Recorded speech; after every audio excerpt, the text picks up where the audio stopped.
The silence in the school gymnasium was deafening. Every parent, teacher, and child seemed to freeze as Jessica's voice cut through the air like a knife. "Look at you, Ethan. Can't even afford a decent suit for your daughter's school event?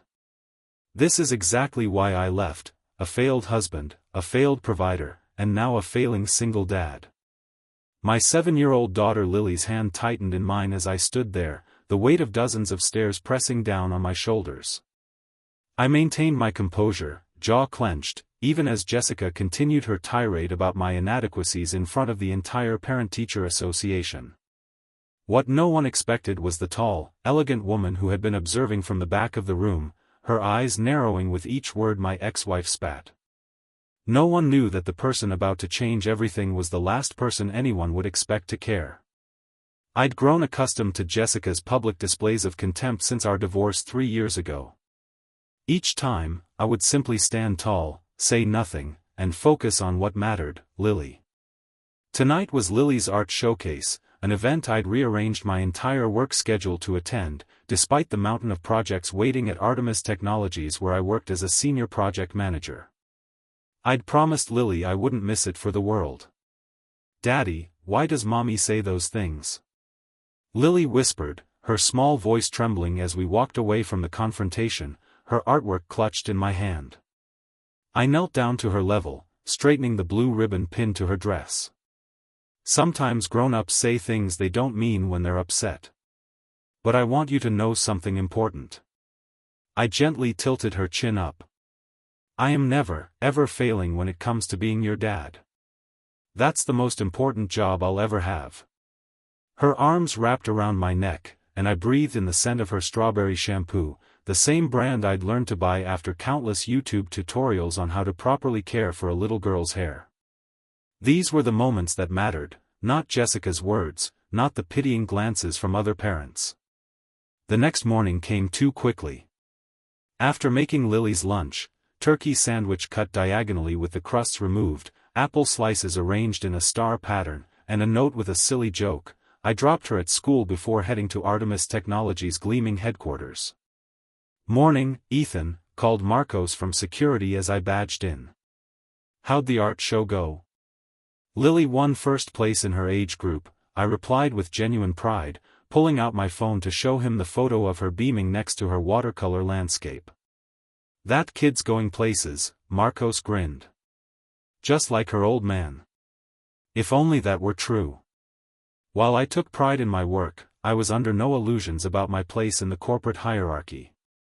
I was competent, reliable, and largely invisible, exactly as I preferred it. After 8 years in the Marines and a messy divorce, invisibility had its advantages. The elevator doors opened to the executive floor, a rare occurrence for me, but I had been summoned to present project updates directly to the CEO. Alexandria Winters had acquired Artemis Technologies just 6 months ago, transforming it from a middling defense contractor into a cutting-edge technology firm. The whispers about her were constant, ruthless, brilliant, cold as ice. At 34, she was the youngest female billionaire to make the Forbes list through her own ventures rather than inheritance. I straightened my tie, the same navy blue one I wore to every important meeting, and walked toward the conference room, project binder tucked under my arm. "Mr. Hayes." Her voice stopped me before I reached the door. Alexandria Winters stood in the hallway, impeccably dressed in a tailored charcoal suit that probably cost more than my monthly salary. "A word before the meeting?" My stomach tightened. Had I done something wrong? "Of course, Ms. Winters." She gestured to her office, and I followed, noticing how the entire floor seemed to hold its breath as we passed. Her office was minimalist, all clean lines and floor-to-ceiling windows overlooking the city. She didn't sit behind her imposing desk but instead motioned to the seating area. "I was at Westlake Elementary last night," she said without preamble. The floor seemed to drop from beneath me. "You were at the art showcase?" "My nephew is in 2nd grade there." I was in the back. Her eyes, a striking gray-blue, studied me with unsettling intensity. "I witnessed the interaction with your ex-wife." Heat crawled up my neck. Of all the people to witness that humiliation, it had to be my billionaire boss. Ms. Winters, I apologize if that created any. Don't. She cut me off with a raised hand. You have nothing to apologize for. In fact, I was impressed by your restraint and dignity. Many would have responded differently. I remained silent, unsure how to respond to this unexpected turn. Your daughter's watercolor was exceptional, she continued, surprising me further. The perspective showed remarkable spatial awareness for a child her age. Thank you, I managed. Lily loves art. Something flickered across Alexandria's face, a softening so brief I might have imagined it. The meeting starts in 5 minutes. I expect your usual thoroughness, Mr. Hayes. Just like that, I was dismissed. As I walked to the conference room, I couldn't shake the feeling that something fundamental had shifted, though I couldn't begin to imagine what. The days that followed settled back into routine. Mornings with Lily, work at Artemis, evenings of homework, dinner, and bedtime stories. I lived for the weekends when we would explore parks, museums, or simply build elaborate pillow forts in our modest apartment. These were the moments that healed me, that reminded me why every sacrifice was worth it. Daddy, can we have pancakes shaped like dinosaurs? Lily asked one Saturday morning, her hair a wild tangle from sleep. Absolutely. T-Rex or Triceratops? Both, she declared, climbing onto her special step stool to help. As I guided her small hands in stirring the batter, my phone buzzed with a text from Jessica, need to drop off Lily early on Sunday. Have plans. The familiar disappointment settled in my chest. Jessica's plans often meant Lily would return early from her one weekend a month with her mother, usually subdued and needing extra reassurance. I texted back a simple, okay, and focused on making the perfect dinosaur pancakes. Sunday evening, the doorbell rang 3 hours earlier than the agreed time. I opened the door to find Jessica standing there with Lily, whose eyes were red-rimmed. She was being difficult, Jessica said by way of explanation. Wouldn't stop crying about wanting to come home. I bit back the words that threatened to spill out. Thanks for bringing her back, I said instead, kneeling to embrace my daughter. Jessica's eyes narrowed. Still in this dump, I see. You know, if you'd taken that promotion when we were married instead of insisting on your work-life balance, we might still be together, and Lily wouldn't be growing up in a shoebox. The promotion she referred to would have required constant travel, leaving Lily without either parent for weeks at a time. It had been an easy decision for me, impossible for Jessica to understand. Goodbye, Jessica, I said firmly, closing the door before she could continue. That night, after extra stories and reassurances, I sat on the edge of Lily's bed, watching her sleep. The moonlight cast shadows across her small face, so peaceful now. I thought about Jessica's words, about the life I could have had, more money, more status, less time with the person who mattered most. It had never been a real choice. Monday morning brought unexpected chaos at Artemis. The government contract we'd been pursuing for months was suddenly in jeopardy, and emergency meetings were called.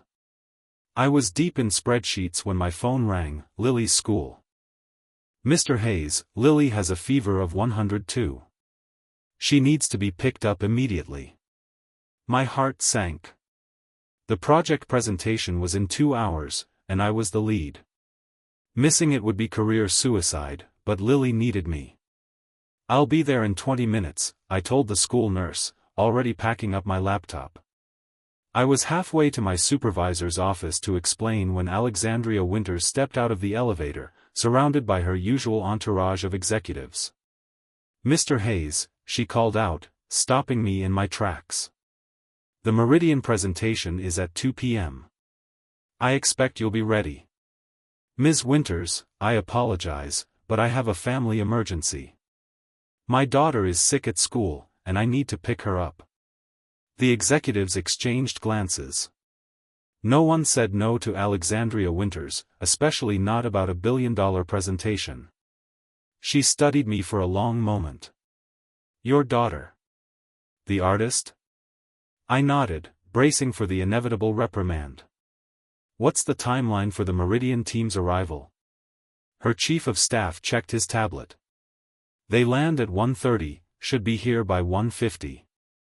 Alexandria turned back to me. Get your daughter, Mr. Hayes. Be back by 1:45. We'll delay if necessary. The executives looked stunned. I must have two, because she added, children come first. Always. Now go. I raced to Lily's school, finding her curled up on the nurse's cot, face flushed with fever. Daddy, she whimpered as I gathered her in my arms. I've got you, sweetheart, I murmured, signing her out and carrying her to the car. My neighbor Mrs. Chen, a retired nurse who often helped with Lily, answered on the first ring. Of course I'll watch her, Ethan. Bring her right over. After settling Lily with medicine, her favorite stuffed rabbit, and promises to return soon, I raced back to Artemis, arriving at exactly 1:43 p.m. I hurried to the conference room, straightening my tie and catching my breath. Alexandria was already there, reviewing documents. She looked up as I entered. Your daughter? Being cared for by my neighbor. She's a retired pediatric nurse. She nodded once. Good. Now, tell me you're ready to secure this contract. For the next 2 hours, I presented our proposal to the Meridian team with a focus and clarity that surprised even me. When questions came, I answered with confidence, knowing every detail of the project I'd spent months developing. By the end, even the most skeptical Meridian executive was nodding in agreement. We'll be in touch with our decision by the end of the week, their CEO said, shaking hands all around. As the room cleared, Alexandria remained seated, watching me gather my materials. Impressive work, Mr. Hayes. Especially given the circumstances. Thank you for understanding about Lily. You mentioned military service in your personnel file. Marines? I was surprised she knew that detail. Yes. 8 years, 2 tours in Afghanistan. That explains a lot. She stood, smoothing her already perfect suit. Go home to your daughter, Mr. Hayes. And tell her I hope she feels better soon. The next morning, a delivery arrived at my apartment, a package from Artemis Technologies. Inside was a professional art set with paints, brushes, and a note on heavy cardstock, for the artist. Alexandria Winters. Lily's eyes widened as she examined each brush, despite still being weak from her fever. Is this really from your boss, Daddy? The important lady? It seems so, I said, equally puzzled by the personal gesture. She must be nice, Lily declared with a child's simple certainty. I wasn't so sure. Alexandria Winters wasn't known for random acts of kindness. What I couldn't figure out was what she wanted from me. I took 2 days off to care for Lily, working remotely between administering medicine and making soup. When I returned to the office, I found myself summoned to Alexandria's office again. We won the Meridian contract, she announced as I entered. Largely due to your presentation. That's excellent news, I said, genuinely pleased. The contract meant job security for dozens of employees, including myself. I'm assigning you as project lead, which comes with a substantial raise and promotion to Director of Special Projects. I blinked in surprise. I'm honored, but you're concerned about the time commitment, she finished for me. I've reviewed your personnel file thoroughly, Mr. Hayes. You've turned down 2 promotions in the past 5 years, citing family obligations. I tensed, waiting for the criticism that usually followed such observations. I respect that, she said instead.